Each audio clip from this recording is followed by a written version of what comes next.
नमस्कार दोस्तों, स्वागत है आप सभी का पाथ फाइंडर पर। एक रीसेंट डेवलपमेंट में पेप्सिको का यहां पर एक पेटेंट था जिसको कि इंडिया के द्वारा अब रिवोक कर दिया गया है। ये पेटेंट बेसिकली पेप्सिको के द्वारा रजिस्टर किया गया था अपने लेज चिप्स के लिए, जो पोटैटोस की वैरायटी है उस पर्टिकुलर वैरायटी को पेटेंट करवाया गया था। आप यहां पे देख सकते हैं, India has revoked the patent for PepsiCo's Lay's potatoes. आप यहां पे ये भी देख सकते हैं, big victory for farmers, India revokes the patent for the PepsiCo's Lay's potatoes.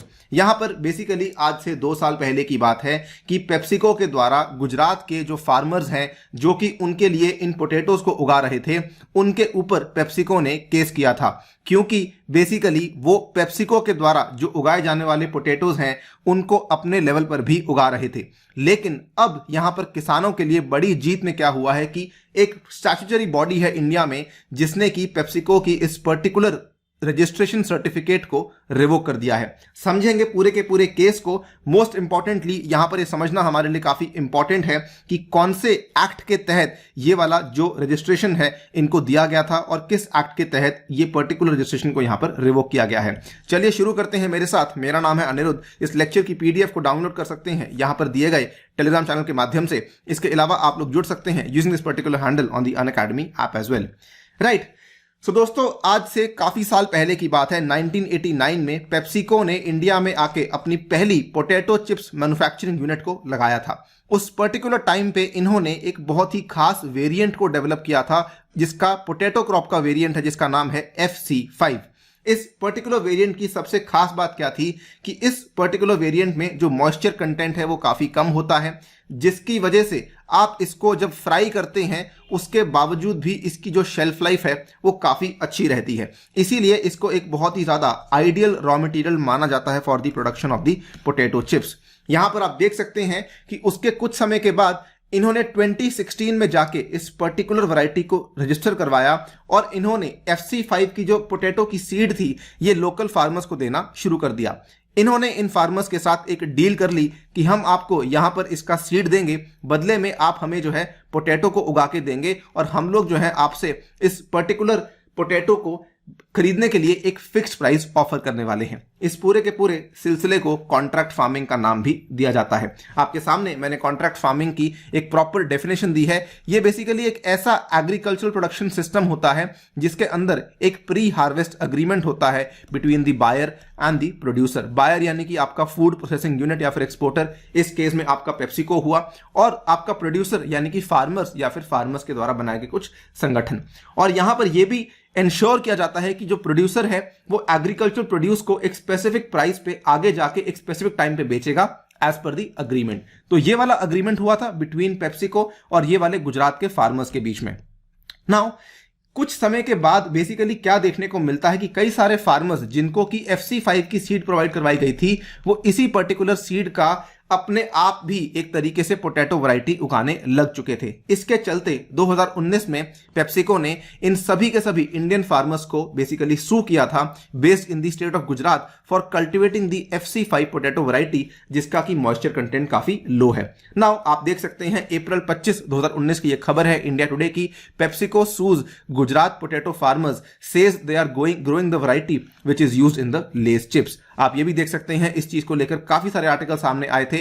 यहां पर कहा गया था कि भाई अगर आप लोग IPR को एनफोर्स करना चाहते हैं दैट इज फाइन, लेकिन आप अगर यहां पे फार्मर्स को सू करेंगे वो भी 1 करोड़ रुपए के लिए, वो यहां पर सही नहीं है। आपको बताना चाहूंगा जो यहां पर पेप्सिको के द्वारा केस दर्ज किया गया था फार्मर्स के खिलाफ, इन्होंने यहां पर मांग करी थी 1 करोड़ रुपए की। नाउ ये पूरा का पूरा केस जो है इसके बाद पहुंच जाता है एक फार्मर्स राइट एक्टिविस्ट हैं जिनका नाम है कविता कुरुगांधी। इन्होंने क्या किया, इन्होंने एक याचिका दर्ज करी टू द PPVFR अथॉरिटी। ये काफी इंपॉर्टेंट अथॉरिटी है जिसका की पूरा नाम है protection of plant varieties and farmers rights act authority. आज से 20 साल पहले इंडियन गवर्नमेंट के द्वारा एक विशेष एक्ट को निकाला गया था कुछ ऐसी प्लांट वैरायटीज को प्रिजर्व और कंजर्व करने के लिए जो कि भारत में लोकली उगाई जाती हैं और जो कि भारत के किसानों के द्वारा जिनका कंजर्वेशन भी काफी लंबे टाइम से चलता आ रहा है। आप देख सकते हैं ये एक act of the Parliament of India है, which was enacted to provide for the establishment of an effective system for protection of plant varieties. In fact आप यहां पे देख सकते हैं कि इंडिया में बेसिकली एग्रीकल्चर आईपीआर को प्रोटेक्ट करने के लिए दो तरह के कानून लाए गए हैं। जो तो आपके जीएम क्रॉप्स होते हैं, जैसे कि बॉल वर्म रेजिस्टेंस वाले क्रॉप्स होते हैं, या फिर कोई ऐसा क्रॉप जिसमें कि आपने न्यूक्लिक एसिड सीक्वेंस को बदला है, उसको तो हम लोग प्रोटेक्ट करते हैं इंडियन पेटेंट एक्ट के तहत। लेकिन जो ये यूनिक लॉ है, इसको एनेक्ट किया गया 2001 में, जो कि प्रोटेक्ट करता है rights of the farmers and the communities ऐसी प्लांट वैरायटीज में जिनको कि इन्होंने काफी लंबे टाइम के ऊपर कंजर्व किया है।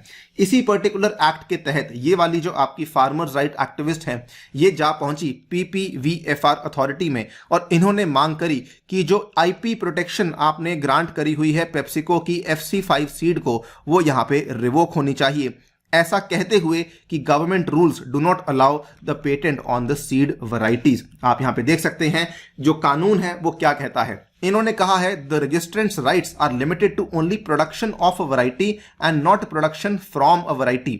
यानी कि यहां पर आप ये नहीं कर सकते कि किसी भी सीड वैरायटी को आप यहां पे पेटेंट करवा देंगे और किसानों को मना कर देंगे कि कल को वो वाली सीड को वो लोग नहीं उगा सकते हैं। इनफैक्ट इन्होंने ये भी कहा है even when it comes to production of a variety, farmers have right to produce the seed and even sell the seed provided it is unbranded। तो ये चीज यहां पे साफ साफ लिखी हुई है।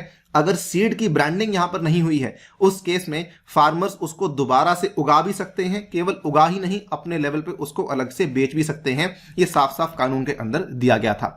जब ये केस जा पहुंचा पीपीवीएफआर के पास, तो उन्होंने सीधा सीधा क्वेश्चन किया documentation which was given by PepsiCo, और ये कहते हुए कि भाई आप इस पर्टिकुलर सीड के ओनर नहीं हैं, क्योंकि आपने यहां पर इस तरह की ओनरशिप को अभी तक क्लेम ही नहीं किया है। साथ में इन्होंने जो कुरुगांधी की कंटेंशन थी बेसिकली उसको भी एक्सेप्ट किया। फार्मर्स राइट एक्टिविस्ट मिस कविता की जो कंटेंशन थी उसको भी एक्सेप्ट किया कि कई सारे फार्मर्स जो हैं वो इस पर्टिकुलर चीज की वजह से काफी सारी हार्डशिप्स उनको फेस करनी पड़ी हैं, including the possibility to have to pay huge penalty on the ostensible infringement they were supposed to have been committing. यानी कि ऐसी गलती जो कि केवल कही गई कि उन्होंने करी है लेकिन असल में उन्होंने करी नहीं थी, उसके लिए उनको यहां पे काफी बड़ा हर्जाना भरना पड़ रहा था। नाउ फाइनली पीपीवीएफआर ने यहां पर फैसला ले लिया है। इनफैक्ट काफी इंटरेस्टिंग बात है कि ये जो एक्चुअली रेवोकेशन की एप्लीकेशन थी ये फाइल करी गई थी आज से लगभग 2.5 साल पहले की बात है, जून 2019 में इसी पर्टिकुलर एक्ट के तहत। लेकिन अब जाकर दिसंबर 2021 में इस पर्टिकुलर पेटेंट की यहां पर राइट को रिवोक किया गया है। They revoked a PVP plant variety protection which was granted to PepsiCo India Holding on a potato variety FL 2027 on multiple grounds. ये मल्टीपल ग्राउंड्स भी आप अगर जानना चाहते हैं आगे जाके मैंने आपको बता रखे हैं कि ये 34A है, 34B है, वगैरह वगैरह, ये चीजें आप लोग यहां पे देख सकते हैं। नाउ इंटरेस्टिंगली ये जो पूरा का पूरा हॉल्ट हुआ था केस में, लगभग 30 मंथ्स लग गए इस पूरे के पूरे केस को कंक्लूड होने में, और अब मात्र 2 महीने बच चुके हैं पेप्सी कंपनी के पास कि वो जाकर अपनी रजिस्ट्रेशन को दोबारा से रिन्यू कर सकें। तो अगर वो रिन्यू नहीं करते हैं उस केस में उनको यहां पर काफी बड़ा नुकसान हो सकता है पोटैटोज की सप्लाई का। नाउ अगर आप देखें पूरे के पूरे केस में ऐसा कहा जा रहा है the order is a big victory for farmers of India and reaffirms their right to cultivate any crop. ये स्टेटमेंट दिया है बिपिन पटेल ने, who was also one of the Gujarat based farmers जिनके ऊपर केस दर्ज किया था पेप्सी ने 2019 में। नाउ मैं चाहता हूं कि आप अपनी राय हमें कमेंट सेक्शन में दें इस पर्टिकुलर चीज के ऊपर कि पेप्सिको ने जो यहां पर किया अपने आईपीआर को एनफोर्स करने के लिए तो ठीक किया, लेकिन 1 करोड़ की मांग करना वो भी स्मॉल होल्डर फार्मर से, ये कहां तक की सही बात है।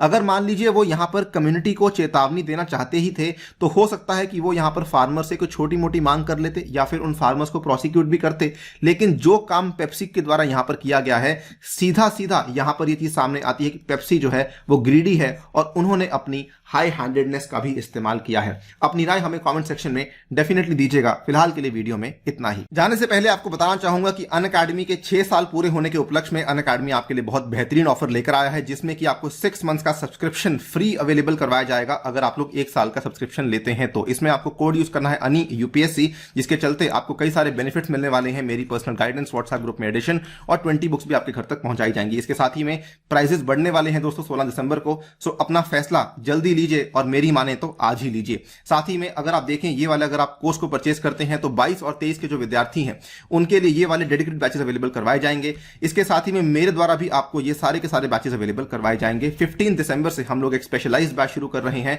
ऑन साइंस एंड टेक, इसमें जुड़ना आपको बिल्कुल नहीं भूलना है। इसके साथ ही में अगर आप लोग स्कॉलरशिप पाना चाहते हैं तो कॉम्बैट में हिस्सा लीजिए using the code ANI UPSC। इसमें आने वाले कॉम्बैट में ज्योग्राफी और साइंस एंड टेक के सवाल मेरे द्वारा ही बनवाए गए हैं। On that note I take your leave. Thank you for listening. Stay tuned and stay safe.